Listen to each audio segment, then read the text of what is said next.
I'd learned to tune out Marcus's voice years ago.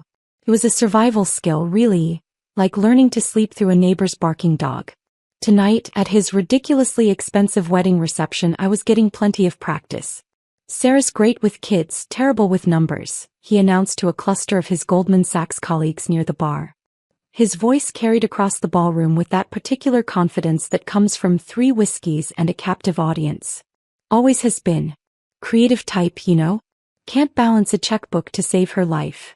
I sipped my champagne and adjusted the strap on my bridesmaid dress. The unflattering coral one his fiancée Emma had chosen specifically because it washed me out. Small victories for her, I supposed. Marcus had always been the golden child. Wharton MBA at 26. Vice president at 29. Now, at 33, he was marrying Emma Whitmore, whose father sat on half the boards in Manhattan. The wedding cost more than most people's houses, $400,000, according to Emma's loud complaints about keeping it intimate. I was 31, living in a modest apartment in Brooklyn, working as a freelance graphic designer.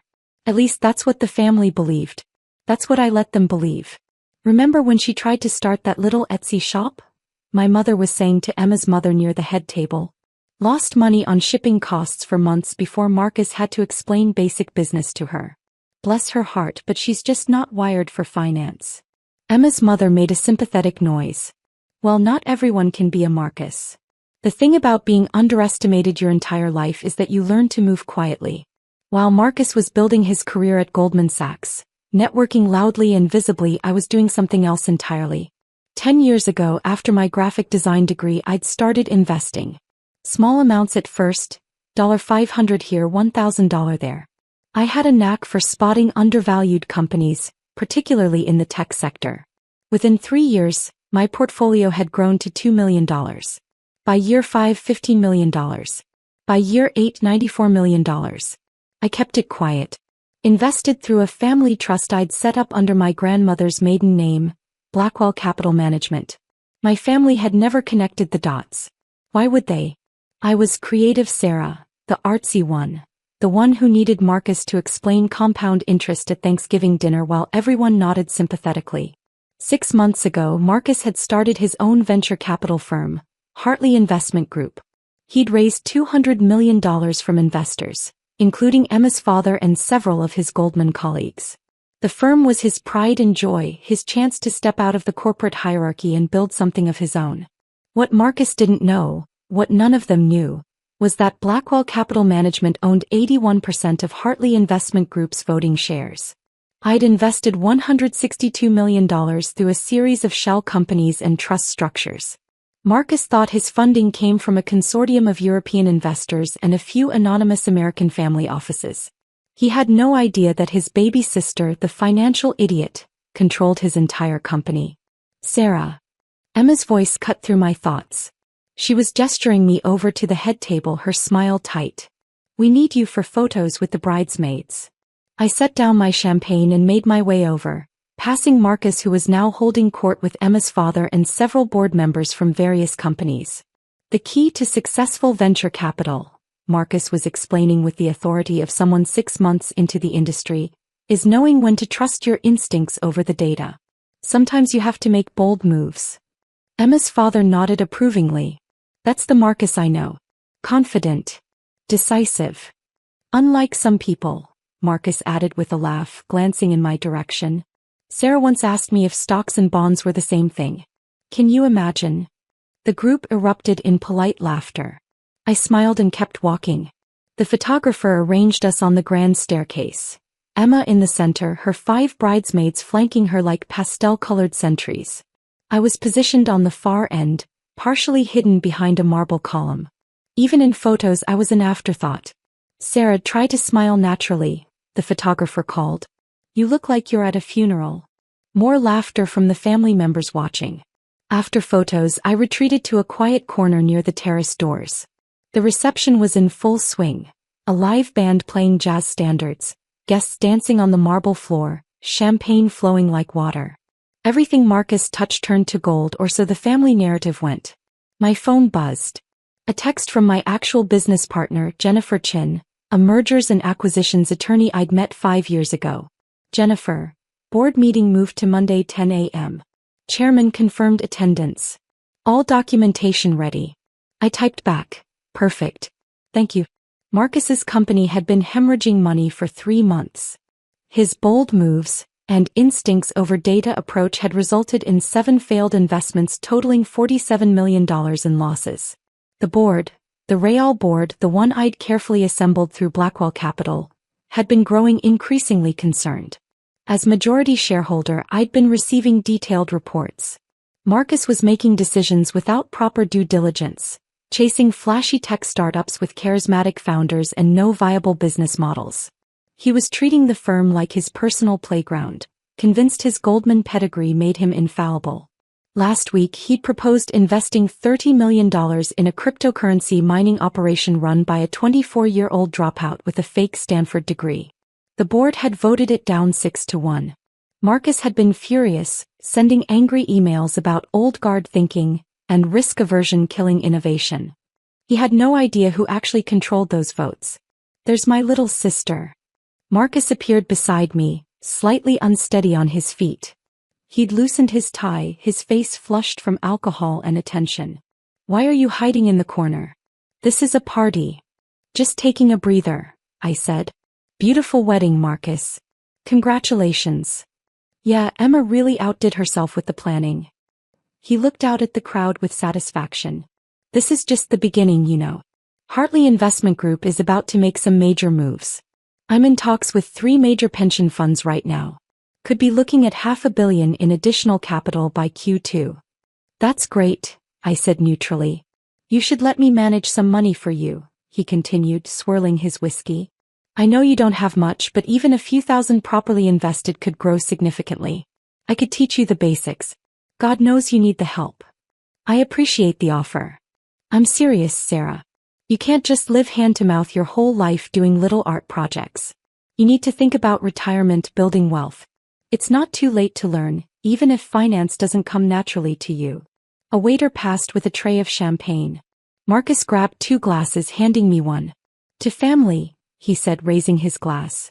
And to finally understanding how the real world works. I clinked my glass against his. To understanding, I agreed. My phone buzzed again. This time a call. I glanced at the screen. Richard Blackwell, board chairman. Richard Blackwell wasn't actually related to me. He was a former JP Morgan executive I'd recruited to chair the Hartley Investment Group board. The surname was convenient for maintaining my cover. He only called when something required immediate attention. Excuse me, I need to take this, I said. Marcus waved me off, already turning back toward his guests. I stepped onto the terrace, the cool October air a relief after the stuffy ballroom. Richard. Ms. Hartley. His voice was grave. I apologize for calling during your brother's wedding, but we have a situation. Marcus just sent an email to all investors announcing he's moving forward with the cryptocurrency mining investment.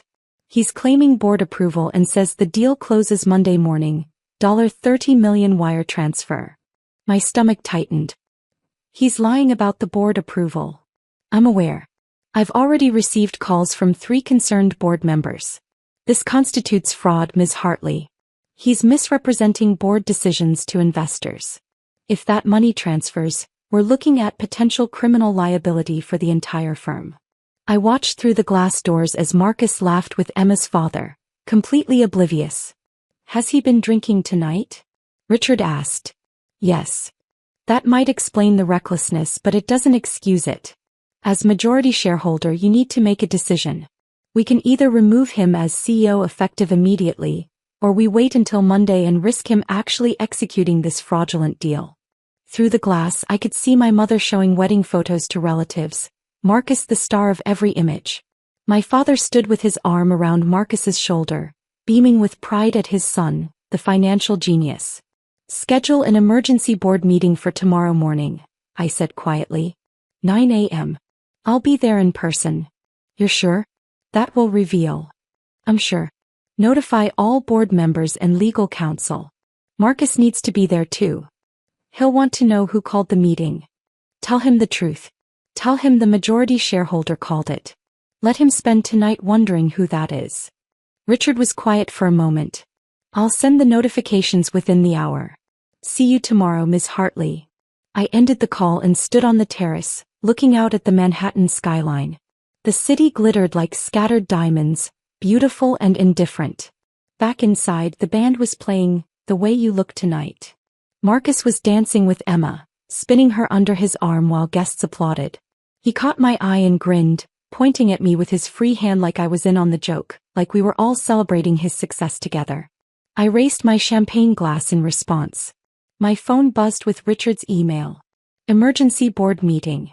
Sunday, October 15th, 9 a.m. Hartley Investment Group offices. Called by majority shareholder, Blackwell Capital Management. Required attendance. All board members, CO Marcus Hartley, legal counsel. I watched as Marcus's phone buzzed in his jacket pocket. He ignored it, lost in the moment with his new wife. It buzzed again. And again. Finally, he pulled it out, his smile fading as he read the screen. He stopped dancing, causing Emma to stumble slightly. She said something to him, concerned, but he wasn't listening. He was staring at his phone like it had just betrayed him. He looked around the ballroom wildly, then his eyes found me on the terrace. Even through the glass, I could see the confusion on his face. Who the hell is Blackwell Capital? He mouthed. I simply smiled and raised my glass again.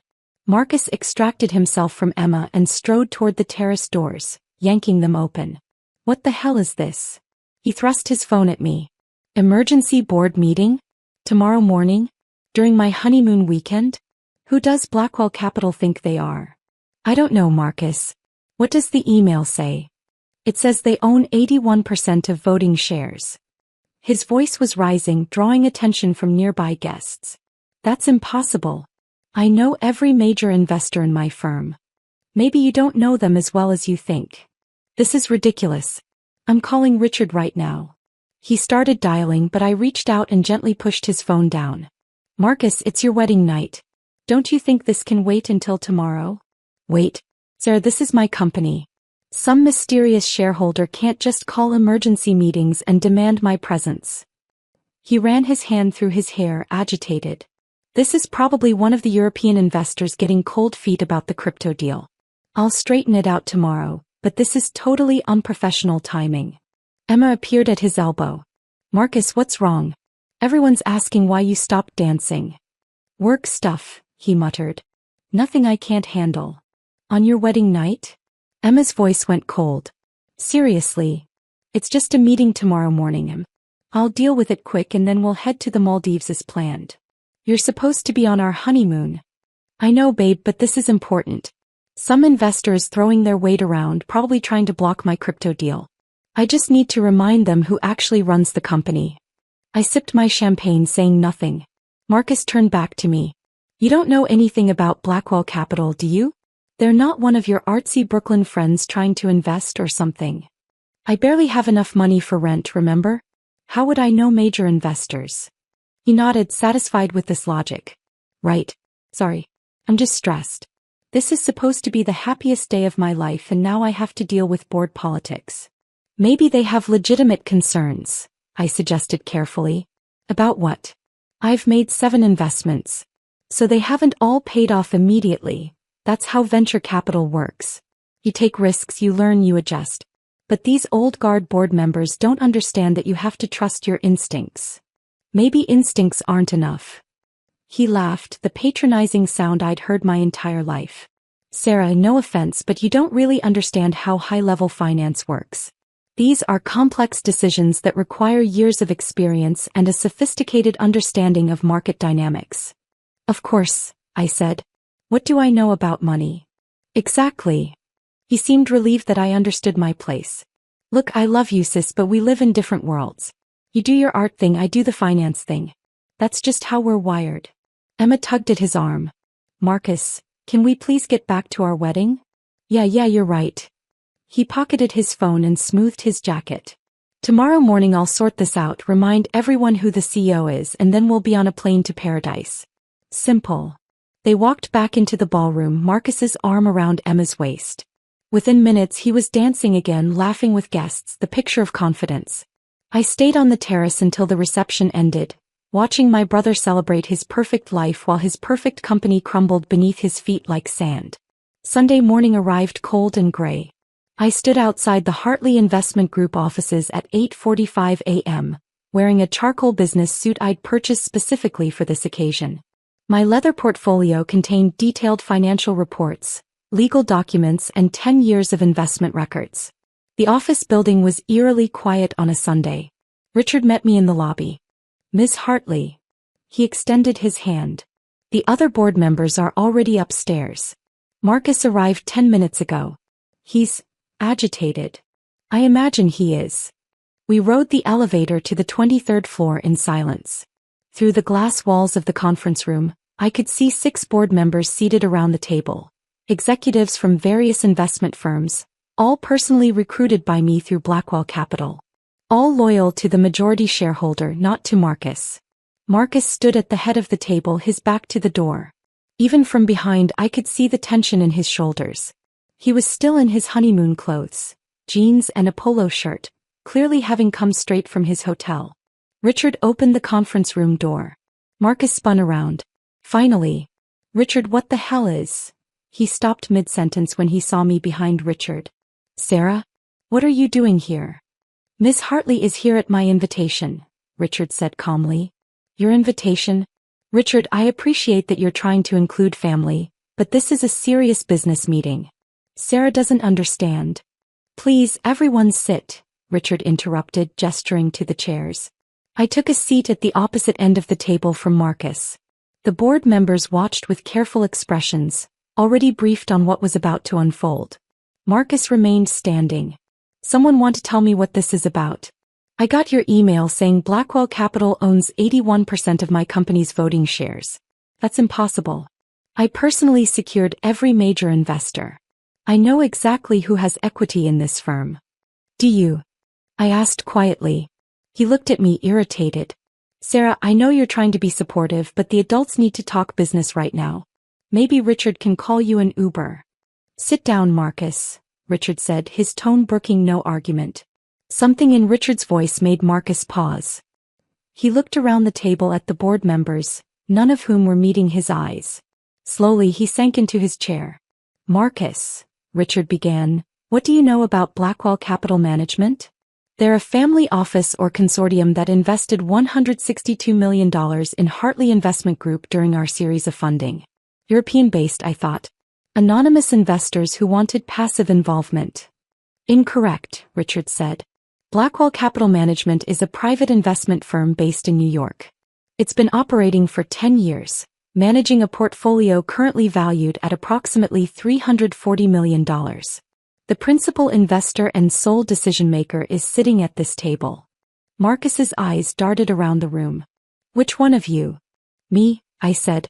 The silence that followed was absolute. Marcus stared at me. Then he laughed, a short, disbelieving bark. "That's not funny, Sarah." "It's not a joke," I said. I opened my portfolio and slid a document across the table. "This is the corporate structure of Blackwell Capital Management. That's my signature as founder and principal. These are the incorporation documents from 10 years ago." Marcus picked up the papers, his hands shaking slightly. No, this is some kind of mistake. You don't have this kind of money. You're a freelance designer living in Brooklyn." "I'm a private investor who also does freelance design work," I corrected. "The design work is a hobby. The investing is my actual career." "That's impossible. Where would you get $340 million? I started with $500 10 years ago. Made some good investments in undervalued tech companies. Reinvested the returns. Compound growth over a decade." Richard slid another document across the table. "These are the investment records, Marcus. Every transaction, every return, every acquisition. All verified by our legal team." Marcus was flipping through papers frantically. "But, you asked me to explain stocks to you at Thanksgiving. You said you didn't understand compound interest." "I lied," I said simply. "I've been lying for 10 years. It was easier than dealing with the family's reaction." "So you've been secretly rich this entire time? While we all thought you were struggling." "While you all insisted I was struggling," I corrected. "I never said I was. You all just assumed." One of the board members, Patricia Chen from Sterling Ventures, cleared her throat. "Mr. Hartley, perhaps we should focus on the matter at hand. The cryptocurrency investment. Marcus's face went red. Don't tell me this is about that. The crypto mining operation is a solid opportunity. 24% projected annual returns. Run by a man with a fake Stanford degree, I said, sliding another document across the table. Our legal team did a background check. His name isn't even real. The entire operation is a Ponzi scheme. You were about to wire $30 million into a fraud operation. That's not. I vetted him. He had references. Fake references, Patricia said. From fake companies. If you'd done proper due diligence. I did do due diligence. Marcus slammed his hand on the table. I've been doing this for 20 years.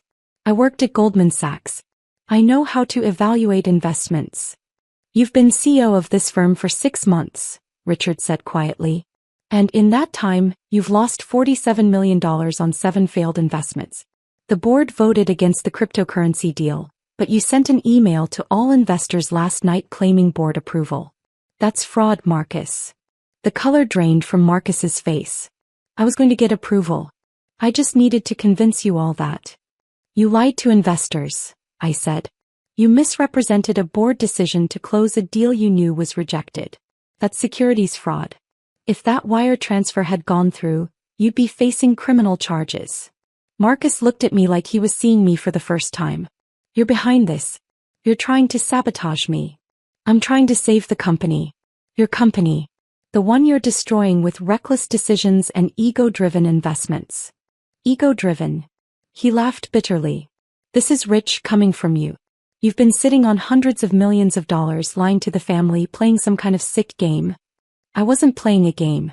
I was protecting my privacy and building a successful investment career while you all dismissed me as incompetent. We never dismissed you. Marcus. Kept my voice level. Yesterday at your wedding you told your guests I didn't know the first thing about money. You've spent 10 years explaining basic financial concepts to me like I'm a child. Mom tells people I tried to run a business but failed. Dad introduces me as the creative one, with a tone that makes it clear I'm the family disappointment. That's not, we were just being honest about what you believed, I finished.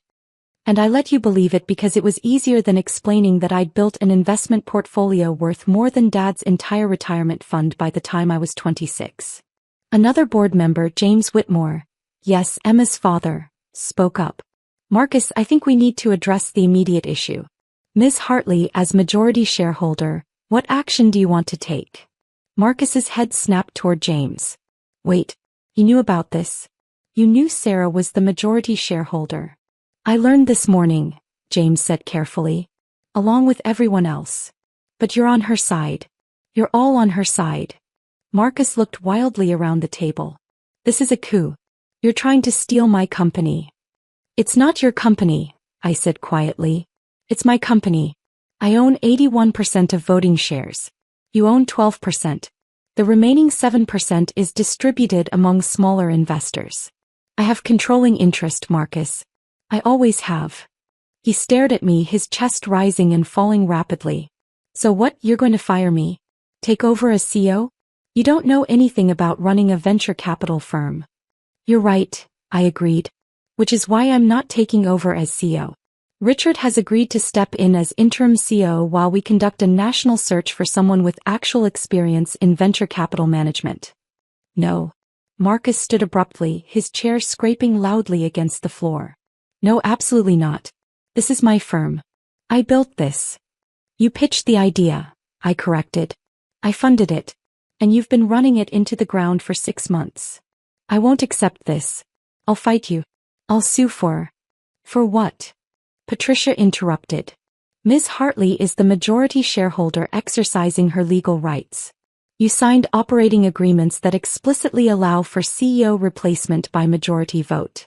The board votes 7-0 in favor of your removal, effective immediately. Marcus looked at each board member in turn. None of them met his eyes. James, he said desperately, turning to his new father-in-law. You can't let this happen. We're family now. James shifted uncomfortably. Marcus, I'm a fiduciary board member. I have a legal obligation to act in the company's best interests, not personal interests. The The financial reports are concerning. The fraudulent investor communication is potentially criminal. I don't have a choice. So that's it. Marcus's voice cracked. After everything I've done, everything I've built, my own sister destroys it all? I'm not destroying anything, I said. I'm saving it. You're a smart guy, Marcus. But you're not ready to run a venture capital firm. You need more experience, more humility, more willingness to listen to people who know better than you. People like you, he spat. My little sister who lived in a dump in Brooklyn and couldn't figure out Etsy shipping costs? I never lived in a dump. I lived in a modest apartment because I was investing my money instead of spending it on appearances. And I deliberately lost money on Etsy shipping costs because it was easier to let you explain basic business to me than to reveal that I was managing a 9-figure investment portfolio. Richard stood. Marcus, you have two options. You can resign gracefully as CEO, maintain your equity position and transition to an advisory role. Or we can terminate you for cause based on the fraudulent investor communication, which would void your equity and potentially expose you to legal liability.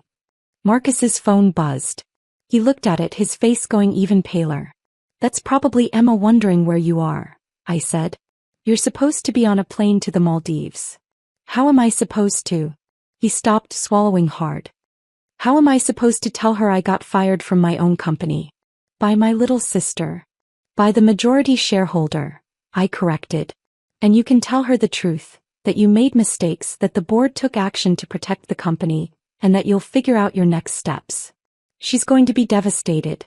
Her father is on this board. James winced but said nothing. I'll give you until Tuesday to make your decision, I said, gathering my documents. Resign voluntarily or be terminated for cause. Those are your options. Marcus stood frozen, his hands gripping the edge of the table. You've been planning this. All along you've been waiting for me to fail. No, I said honestly. I was hoping you'd succeed. I invested $162 million in your firm because I believed in the concept. But you've proven you're not ready to run it. Maybe someday you will be. But not today. I stood and walked toward the door.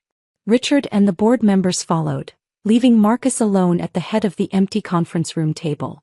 In the elevator, Richard cleared his throat. That was difficult. I'm sorry you had to do that to family. He's still my brother, I said.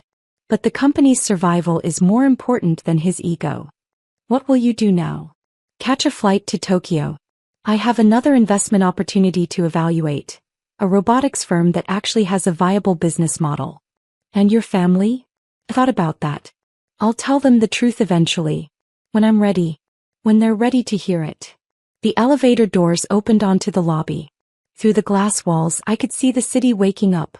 Coffee shops opening, people walking dogs, the Sunday morning rhythm of Manhattan. My phone buzzed.